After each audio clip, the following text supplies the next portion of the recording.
নমস্কার বন্ধুরা, চৈতালি রান্নাঘরে আপনাদের সবাইকে সাদর আমন্ত্রণ জানাই। আজকে আমি চলে এসেছি একটা রেস্টুরেন্ট স্টাইল রেসিপি নিয়ে। আজকে আমি খাসির মাংসের মেটে দিয়ে একটা রেসিপি বানিয়ে আপনাদেরকে দেখাবো। আজকে বাড়িতে গেস্ট আসার কথা ছিল। হাজব্যান্ডকে বললাম বাইরে থেকে কিছু খাবার অর্ডার দিতে, কিন্তু উনি কিছুতেই রাজি নাই। বলল গরমে বাইরের খাবার না খাওয়াই ভালো, বরং ঘরে যা আছে তাই দিয়ে কিছু একটা বানাও। বাড়িতে ফ্রিজ খুলে দেখলাম যে অল্প একটু মেটে পড়ে আছে, তখন ভাবলাম তাহলে এটা দিয়ে একটা কিছু বানিয়ে ফেলি। ব্যাস আমি মেটেটা নিয়ে নিলাম। মেটেটা আমি আগে থেকেই সেদ্ধ করে রেখেছিলাম।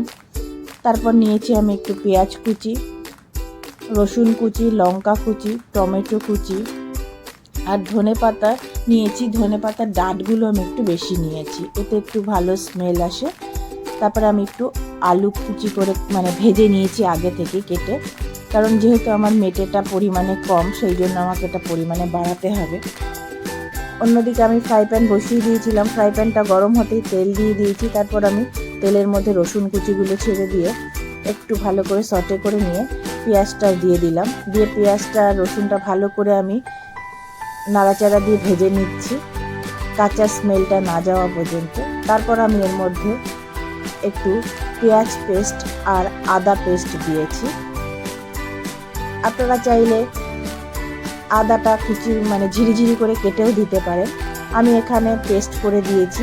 আমি যেহেতু এখানে পেঁয়াজ পেস্ট দিয়েছি, তাই জন্য পেঁয়াজের পরিমাণটা একটু কম দিয়েছি। আপনারা চাইলে পেঁয়াজ কুচিটা আমি 2টো দিয়েছি, আপনারা 3টে দিতে পারেন। তারপর আমি দেখুন একটুখানি পেঁয়াজগুলো ভাজা হয়ে গেলে আমি তার মধ্যে লঙ্কা কুচি আর টমেটো কুচিটাও দিয়ে দিলাম। দিয়ে ভালো করে নাড়াচাড়া করে একটু সামান্য নুন দিয়ে ঢেকে রাখছি। এটা একটু মজে যাওয়ার জন্য ঢেকে রাখলাম। একটু পরে ঢাকাটা খুলে দেখুন অনেকটা মজে গেছে। এবার এটাকে ভালো করে নাড়াচাড়া করে এর মধ্যে আমি এবার আগে থেকে ভেজে রাখা আলুটা দিয়ে দিচ্ছি। আলুটা দিয়ে ভালো করে আমি একটু ভেজে নেব। এটাকে আমি ভালো করে একটু ভেজে নেব। ভাজতে ভাজতে বলি, আমার এই চ্যানেলটা যদি আপনারা এখনও সাবস্ক্রাইব না করে থাকেন, তাহলে অবশ্যই সাবস্ক্রাইব করবেন, লাইক করবেন, শেয়ার করবেন বেশি বেশি করে। দেখুন তারপর আমি কিছু গুঁড়ো মশলা দিচ্ছি। আমি 1/2 চামচ হলুদ গুঁড়ো দিচ্ছি, জিরার গুঁড়ো আমি 1 চামচ দিয়েছি, ধনের গুঁড়ো 1/2 চামচ দিয়েছি, গরম মশলা 1/2 চামচ আর কাশ্মীরি লঙ্কার গুঁড়োটা আমি একটু বেশি দিয়েছি, 1 চামচ দিয়েছি। তারপর মশলাটা যাতে পুড়ে না যায় সেই জন্য আমি মেটের যে স্টকটা সেটা দিয়েছি। আমি মেটের সেদ্ধ করা স্টকটা রেখে দিয়েছি। আমি কিন্তু কোনো জল ইউজ করব না, এই মেটের স্টকটাই আমি দেব। যাই হোক, জলটা দিয়ে ভালো করে আমি আলুর সাথে কষিয়ে নিচ্ছি। দেখুন যতক্ষণ মশলাটা থেকে তেল না ছেড়ে দিচ্ছে ততক্ষণ আমি ভালো করে কষিয়ে নিচ্ছি। এরপর আমি মেটেগুলো এর মধ্যে দিয়ে দিচ্ছি। আমি কিন্তু এক্ষেত্রে নুনটা কমই দিচ্ছি, কারণ মেটে সেদ্ধর সময় আমি নুন দিয়েছি, তাই আমি নুনটা কম দিচ্ছি। আর আমরা এমনিও নুনটা একটু কম খাই। আমি সবসময় বলে থাকি নুনটা আপনারা আপনাদের টেস্ট অনুযায়ী দেবেন।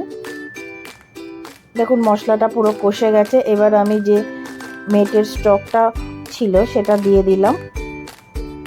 পুরোটা আমি দিইনি, কিছুটা রেখে দিয়েছি, পরে অন্য কোনো কাজে লাগাবো। যাই হোক, দিয়ে এবার আমি এটা ফুটতে দেব। দেখুন ফুটে গেছে, একটু ঝোল টেনেও গেছে অনেকটা। এবার আমি একটু ধনে পাতা কুচি আর কস্তুরি মেথি দিয়ে দিলাম। দিয়ে আবার এটাকে ঢেকে দিচ্ছি। ঝোলটা যতক্ষণ না পর্যন্ত টেনে শুকনো হয়ে যাচ্ছে ততক্ষণ পর্যন্ত আমি এটা ঢেকে রেখে দিচ্ছি। কিছুক্ষণ পর এটা ঢাকা তুলে দেখব। দেখুন পুরো টেনে গেছে ঝোলটা। এবার আমি এটা তুলে নিচ্ছি। মেটের তরকারি হয়ে গেছে। এটা কিন্তু আপনারা রুটি পরোটা দিয়েও দারুণ লাগে খেতে। আপনারা সকালে লাঞ্চে কিংবা রাতের ডিনারেও এটা খেতে পারেন। এটা কিন্তু দারুণ খেতে লাগে। আমরা মাঝে মাঝে এরকমভাবে খেয়ে থাকি। যাই হোক, আজকে আমি আগেই বলেছিলাম আজকে কিন্তু আমি এইভাবে খাবো না, আমরা এইভাবে খাবো না। আজকে আমাদের ঘরে গেস্ট আসবে, তাদেরকে আমি এই মেটের তরকারিটা দিয়ে রোল বানিয়ে খাওয়াবো। নতুন একটা আইটেম করব, তাই জন্য আমি আজকে এই মেটের তরকারিটা আপনাদের সাথে শেয়ার করলাম। আমরা এরকমভাবে খাই। যাই হোক, আমি মেটের তরকারিটা আগে থেকেই করে রেখেছিলাম। তারপর গেস্ট আসলে সঙ্গে সঙ্গে আমি পরোটাটা গরম গরম ভেজে মেটেটা দিয়ে রোল বানিয়েছিলাম, সেটাও আমি আপনাদের সাথে দেখিয়ে দিচ্ছি। দেখুন, পরোটা আমি বানিয়ে নিয়েছি। তারপর মেটেটা এইভাবে দিয়ে, মানে মেটের তরকারিটা এইভাবে দিয়ে পেঁয়াজ কুচি দিয়েছি, লঙ্কা কুচি দিয়েছি। আপনারা চাইলে এর মধ্যে শসা দিতে পারেন, লেবুর রস দিয়েছি। শসাটা আমার কাছে সেই মুহূর্তে ছিল না, তাই দিতে পারিনি। দিয়ে আমি রোল বানিয়ে এটাকে দিয়েছি। আপনারা চাইলে যে যেরকম সস খান রোলের সাথে সেটাও দিতে পারেন, মেয়োনিজ দিতে পারেন। আমি প্লেনভাবেই সার্ভ করেছিলাম, কারণ তারা প্লেনই খেতে চেয়েছিল।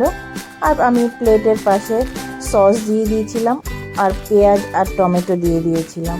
ব্যাস আমার রেডি হয়ে গেছিলো রোল। আমি বলবো আপনারা কিন্তু মাঝে মাঝে সন্ধ্যাবেলায় স্ন্যাক্স হিসেবে এরকমভাবে রোল বানিয়ে খেতে পারেন, জাস্ট জমে যাবে কিন্তু দেখবেন, আর বাড়ির সবাই প্রশংসাও করবে।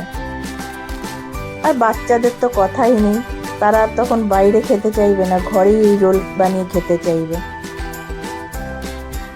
আর একটা কথা, আমার রান্নাটা যদি আপনাদের ভালো লেগে থাকে তাহলে অবশ্যই কিন্তু কমেন্ট করে জানাবেন।